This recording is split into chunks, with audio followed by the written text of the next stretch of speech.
il nous semblait important de faire une vidéo pour ce carême qui parle du sacré et de l'importance de la beauté. Notre monde aujourd'hui s'attaque plus à la praticité des choses, au côté pratique qu'à la beauté. Pourtant, la beauté est quelque chose de fondamental dans la vie d'un homme et c'est cela qu'on va voir aujourd'hui avec l'abbé Guillaume Antoine en une vidéo. Et demain, nous aurons un parcours avec le recteur de Pontmain qui va nous parler de la Vierge Marie et du message de Pontmain.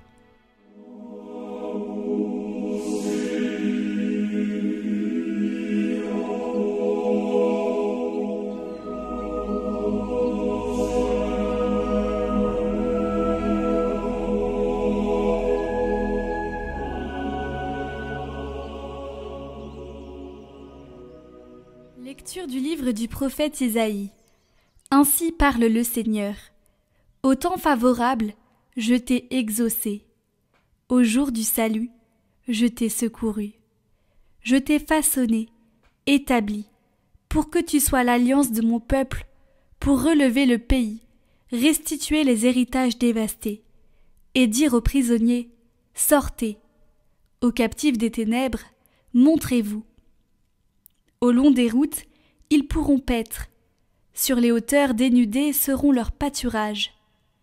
Ils n'auront ni faim ni soif. Le vent brûlant et le soleil ne les frapperont plus. Lui, plein de compassion, les guidera, les conduira vers les eaux vives. De toutes mes montagnes, je ferai un chemin, et ma route sera rehaussée. Les voici, ils viennent de loin, les uns du nord et du couchant, les autres des terres du sud. Cieux, criez de joie, terre, exulte, montagnes, éclatez en cris de joie, car le Seigneur console son peuple, de ses pauvres il a compassion. Jérusalem disait, le Seigneur m'a abandonné, mon Sauveur m'a oublié. Une femme peut-elle oublier son nourrisson, ne plus avoir de tendresse pour le fils de ses entrailles? Même si elle l'oubliait, moi, je ne t'oublierai pas.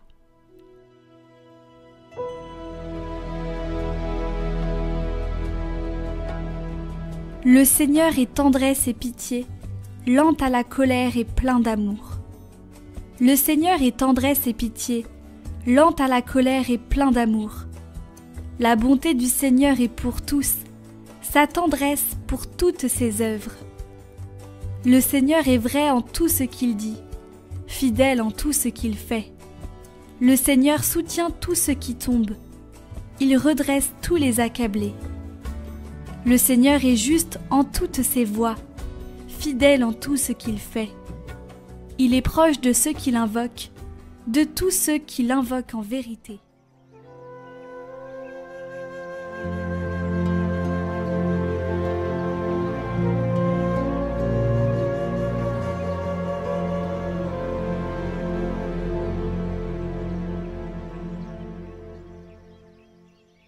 Évangile de Jésus-Christ selon saint Jean. En ce temps-là, après avoir guéri le paralysé un jour de sabbat, Jésus déclara aux Juifs : « Mon Père est toujours à l'œuvre, et moi aussi, je suis à l'œuvre. » C'est pourquoi de plus en plus de Juifs cherchaient à le tuer, car non seulement il ne respectait pas le sabbat, mais encore il disait que Dieu était son propre Père, et il se faisait ainsi l'égal de Dieu. Jésus reprit donc la parole. Il leur déclarait : « Amen, Amen, je vous le dis.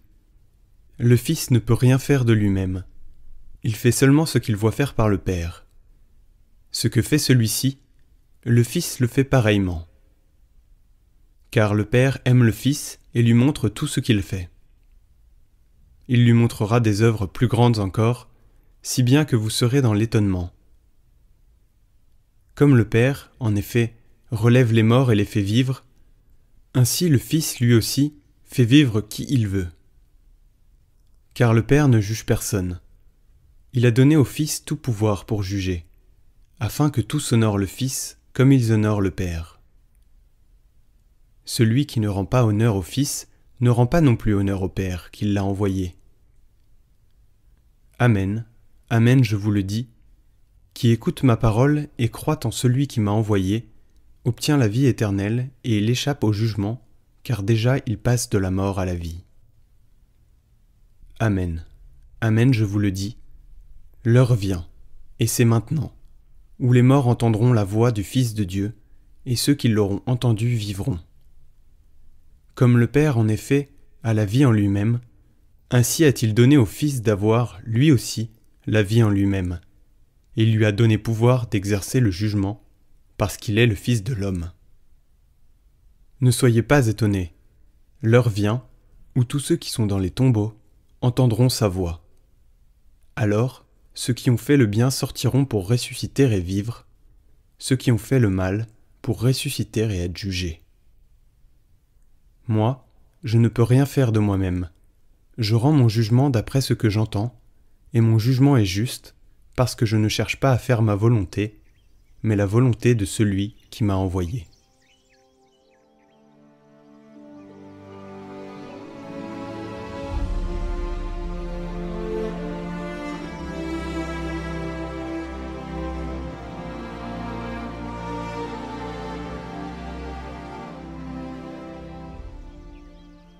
Ma vie est figée. Elle semble l'être, elle est comme suspendue. On avance chaque jour, le soleil se lève, puis se couche et rebelote le lendemain. Sans horizon, nous voguons, à l'aveugle. Et puis, une parole vient, comme celle que Dieu adresse par Isaïe. Au temps favorable, je t'ai exaucé. Ces mots nous rappellent qu'il existe un moment où la vie recommence, non pas à partir de ce que nous avons réussi, mais à partir de ce que Dieu nous promet. Cette promesse n'est pas une idée abstraite, elle est paternelle. Pie XII le dit avec justesse, être père ce n'est pas seulement transmettre la vie, c'est l'accompagner, l'élever, lui donner sens. Dieu n'est pas un créateur distant, il est un père qui façonne, relève, guide vers les eaux vives. Sa paternité nous tire hors de la nuit et nous établit comme héritiers, comme fils de son dessein d'amour. Et dans l'Évangile, Jésus nous fait entrer dans ce mystère. Il parle du Père comme celui qui agit sans cesse, et lui, le Fils, agit avec lui, dans cette même œuvre de vie. Il ne s'agit pas ici d'un simple lien d'autorité, mais d'une communion. Jésus, Fils bien-aimé, révèle que cette paternité de Dieu veut désormais s'ouvrir à nous, en nous faisant passer de la mort à la vie, du jugement à la confiance. Ce n'est pas un Dieu lointain qui décide à notre place, mais un Dieu proche qui nous fait entrer dans son propre regard, sa propre vie. C'est cela la vraie espérance chrétienne, croire que le Père veut nous communiquer au-delà de notre nature même, sa propre lumière. Une lumière qui ne juge pas d'abord, mais qui fait vivre, qui rend fils, qui ouvre les bras, non pas à des étrangers, mais à ceux qu'il a toujours désirés comme ses enfants. La vie toujours recommence.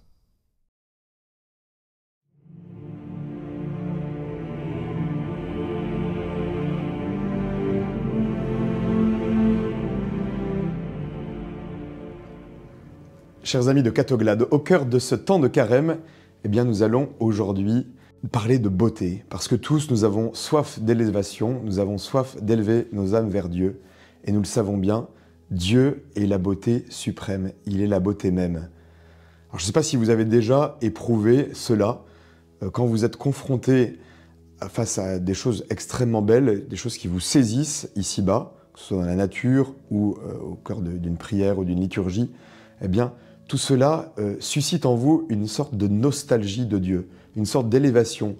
Ça vous ramène à quelque chose qui vous dépasse infiniment. Eh bien, vous éprouvez à ce moment-là qu'à travers les beautés de cette terre, ce que nous pouvons éprouver comme beauté ici-bas, eh bien, qu'elles ne sont pas faites pour elles-mêmes, mais qu'elles nous renvoient à une beauté avec un grand B qui en est la source, qui est Dieu même. Alors vous savez qu'en philosophie, la beauté est un transcendantal, c'est-à-dire que c'est vraiment quelque chose qui permet de dépasser la simple vue des choses pour nous mener autre part. Et donc, effectivement, la beauté est intranscendantale. Alors, parlons, oui, de cette beauté qui nous mène à Dieu.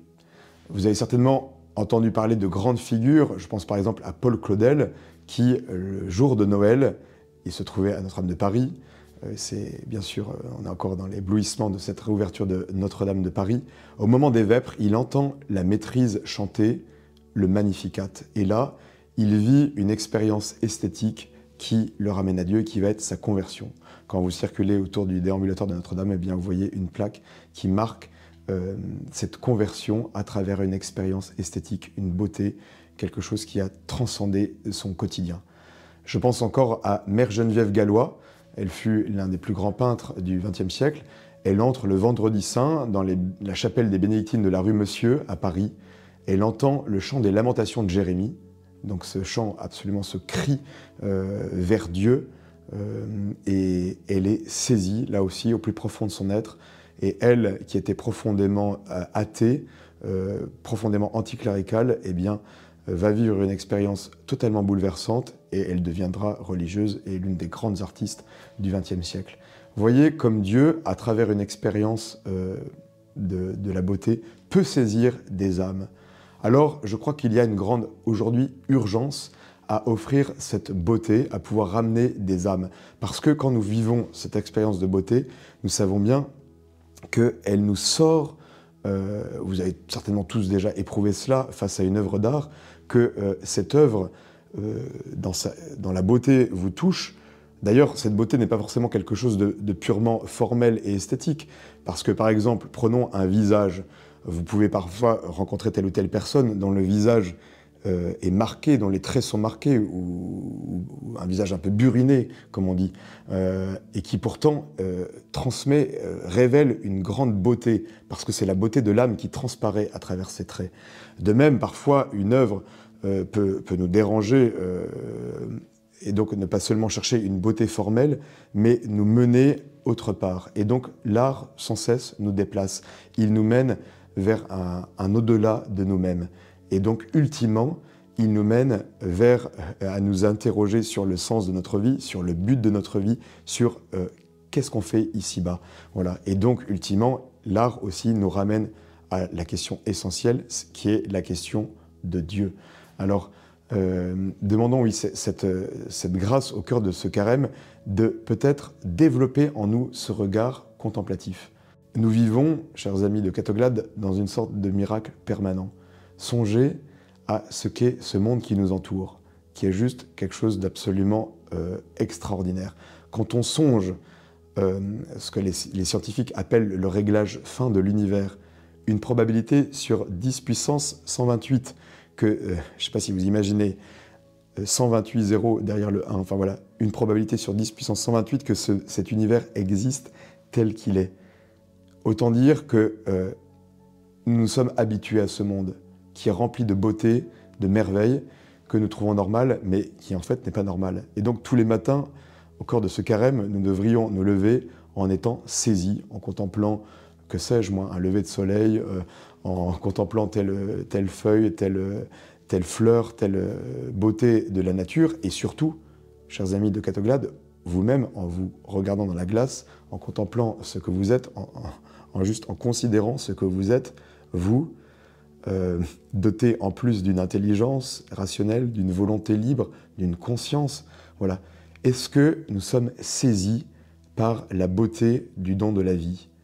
Et donc, finalement, l'homme, face à tant de beauté, tant de merveilles, eh bien, il a envie de rendre à Dieu aussi, et finalement, toute la liturgie, qui est particulièrement développée pendant ce temps de carême. Vous savez que la tradition musicale, artistique de l'Église, a produit de grandes beautés, de grandes merveilles.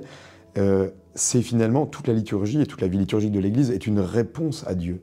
Face à tant de beauté, tant de merveilles, l'homme ne peut pas rester muet. Il a envie de louer son Créateur, il a envie de lui rendre grâce après grâce, bonté pour toutes les bontés que nous avons reçues. Et donc, le rituel, la vie liturgique de l'Église, tout ce qui est sacré, tout le culte que nous rendions à Dieu, vient comme une réponse à tant de beauté. Et donc c'est une humble réponse parce que voilà, nous sommes des êtres limités. Vous avez tous fait l'expérience de peut-être vouloir, par exemple,